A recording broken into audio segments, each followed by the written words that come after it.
दृश्य एक, गांव और बटवृक्ष। बहुत समय पहले की बात है। एक छोटा सा गांव था जो एक घने जंगल की सीमा पर बसा हुआ था।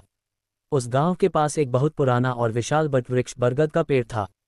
गांव वाले उस पेड़ की पूजा करते थे क्योंकि उन्हें विश्वास था कि वहां एक यक्षिणी का वास है।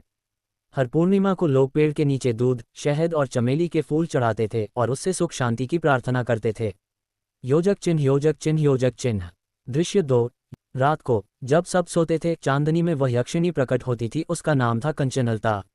वह सुंदर थी पर साथ ही तेजस्वी भी। उसके लंबे बाल, चांदी जैसी चमकती साड़ी और चमकती आंखें जंगल में अजीब सी रोशनी फैलाते थे। वह जंगल की रक्षक थी, न प्रकृति को नुकसान पहुंचाने देती न गांव वालों को। योजक चिन्ह, योजक चिन्ह, योजक चिन्ह। दृश्य तीन, एक दिन गांव में एक विद्वान यात्री आया। उसका नाम था रुद्र। वह लोक कथाओं पर शोध कर रहा था और यक्षिणी की कहानी सुनकर बहुत उत्साहित हो गया। गांव वालों ने उसे चेतावनी दी, उस पेड़ के पास रात को मत जाना, लेकिन रुद्र नहीं माना। चुपचाप एक रात वह जंगल में उस बटवृक्ष की ओर चल पड़ा। योजक चिन्ह, योजक चिन्ह, योजक चिन्ह।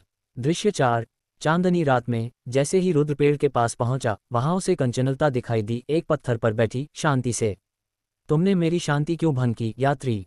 यक्षिणी ने पूछा। रुद्र ने उत्तर दिया, मैं ज्ञान चाहता हूँ। मैं जानना चाहता हूँ कि तुम सच हो या बस कहानी। योजक चिन्ह, योजक चिन्ह, योजक चिन्ह। दृश्य पाँच, तीन प्रश्नों की परीक्षा। यक्षिणी मुस्कराए, बोली, तो सुनो, मैं तुम्हें तीन प्रश्न पूछूंगी। अगर सही उत्तर दिए तो मैं तुम्हें वरदान दूंगी, नहीं तो तुम्हें कुछ कीमती खोना पड़ेगा। एक, वन का मनुष्य के लिए क्या महत्व है? रुद्र, वन जीवन देता है पर मनुष्य बदले में उसे नष्ट करता है। दो, सत्य और शक्ति में कौन श्रेष्ठ है? रुद्र, शक्ति समय के साथ मिट जाती है लेकिन सत्य हमेशा बना रहता है। तीन, तुम अपने जीवन की यात्रा में वास्तव में क्या खोज रहे हो? रुद्र, शांति। मैंने ज्ञान का बहाना बनाया पर असल में मैं आत्मिक शांति चाहता हूँ। योजक चिन्ह, योजक चिन्ह, योजक चिन्ह। दृश्य छह, यक्षिणी का वरदान। यक्षिणी के चेहरे पर संतोष की झलक आए। तुमने विनम्रता से उत्तर दिए हैं। मैं तुम्हें कोई सोना या ताबीज नहीं दूंगी। मेरा वरदान है मन और आत्मा की स्पष्टता। इससे बड़ा कोई ज्ञान नहीं। इतना कहकर वह धीरे धीरे पेड़ में समा गई और वहां फिर शांति छा गई। योजक चिन्ह, योजक चिन्ह, योजक चिन्ह। दृश्य सात, रुद्र का परिवर्तन।